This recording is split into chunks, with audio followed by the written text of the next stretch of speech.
அருமையானவர்களே, ஒரு குழந்தையை ஒரு தாய் பெற்றெடுப்பதாக இருந்தால் எந்த அளவுக்கு பயங்கரமான வருத்தத்தை அந்த தாய் உணர்வாள். எந்த அளவுக்கு அறிவியல் கூறுகிறது என்று சொன்னால், சராசரி ஒரு மனிதனுடைய நாடி துடிப்பு 70 to 90 வரை ஏற்படுகிறது.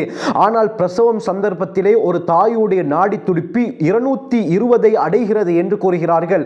அது மட்டுமல்லாமல் ஒரு மனிதனை உயிரோடு வைத்து ஒரு இரும்பால் அல்லது செலசால் ஓங்கி அந்த மனிதனுடைய மூட்டுகளுக்கு அடித்தால் அவன் எந்த அளவுக்கு வலியை உணர்வானோ, இதைவிட 36 மடங்கு வலியை பிரசவ சந்தர்ப்பத்திலே ஒரு தாய் உணர்கிறார் என்பதாக தற்கால அறிவியல் இதை நிரூபித்து காட்டுகிறது. இந்த அளவுக்கு ஒரு குழந்தையை பெற்றெடுக்கும் பொழுது தாய் வருத்தத்தை உணர்கிறாள். எந்த அளவுக்கு என்றால் மரணத்தை கூட அந்த தாய் தொட்டுவிட்டு வருகிறார்.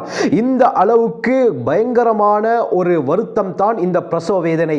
ஆனால் முஹம்மது ஸல்லல்லாஹு அலைஹி வஸல்லம் அவர்களை பெற்றெடுக்கும் பொழுது ஆமினா ரலியல்லாஹு அன்ஹா எப்படியாப்பட்ட வருத்தத்தை அனுபவித்தார்கள் தெரியுமா?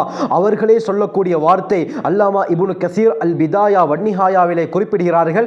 ஆமினா ரலியல்லாஹு அன்ஹா கூறுகிறார்கள், ஃபமா வஜத்து லஹு மஷக்கத்தன் ஹத்தா வதஅதுஹு. சுப்ஹானல்லாஹ், நபி அவர்களை நான் பெற்றெடுக்கும் வரை ஒரு சிறு துளி வருத்தத்தை கூட நான் உணரவில்லை என்பதாக ஆமினா ரலியல்லாஹு அன்ஹா கூறுகிறார்கள்.